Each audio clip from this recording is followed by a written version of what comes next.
ఆయన ఇది రాజు యువ వికాస స్కీమ్ కింద పార్ట్ 2 అన్నమాట. ఇందులో గవర్నమెంట్ మనకు సబ్సిడీ త్రూగా లోన్లు ప్రొవైడ్ చేస్తుంది. ఈ వీడియోలో మనం మెయిన్‌గా ఏం డిస్కస్ చేసుకోబోతున్నాం అంటే అసలు ఏ బిజినెస్‌లకి ఈ లోన్ ప్రొవైడ్ చేస్తారని మనం ఈ వీడియోలో డిస్కస్ చేసుకుందాం అన్న.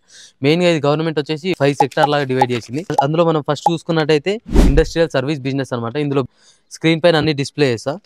ఇందులో మనకు కర్రీ పాయింట్ కానీ, మెడికల్ షాప్ కానీ, ఫాస్ట్ ఫుడ్. ఒకటి వచ్చేసి ట్రాన్స్‌పోర్ట్ సంబంధించింది కూడా ఒకటి ఉందన్న. ఇందులో మీకు త్రీ వీలర్‌కి సంబంధించిన వెహికల్ ప్రొవైడ్ చేస్తారు. ఇంకోటి హార్టికల్చర్ మీకు కింద అన్ని డిస్ప్లే చేసిన. ఇంకోటి యానిమల్ హస్బెండరీలో మీకు ఏమైనా ఆవులు కానీ, గేదెలు కానీ, బర్డ్స్ కానీ తీసుకోవాలంటే అవి కూడా ప్రొవైడ్ చేస్తారు. ఇంకోటి ఆగ్రో బేస్డ్ దాంట్లో మనకు అగ్రికల్చర్ సంబంధించిన ఏదైనా మిషనరీ కావాలంటే అవిటికి సంబంధించినవి కూడా ఇక్కడ మీకు స్క్రీన్ పైన డిస్ప్లే చేసినా.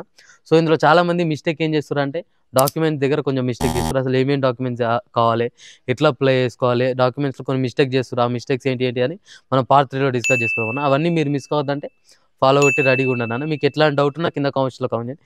షేర్ చేయడం మాత్రం మర్చిపోకండి అన్న.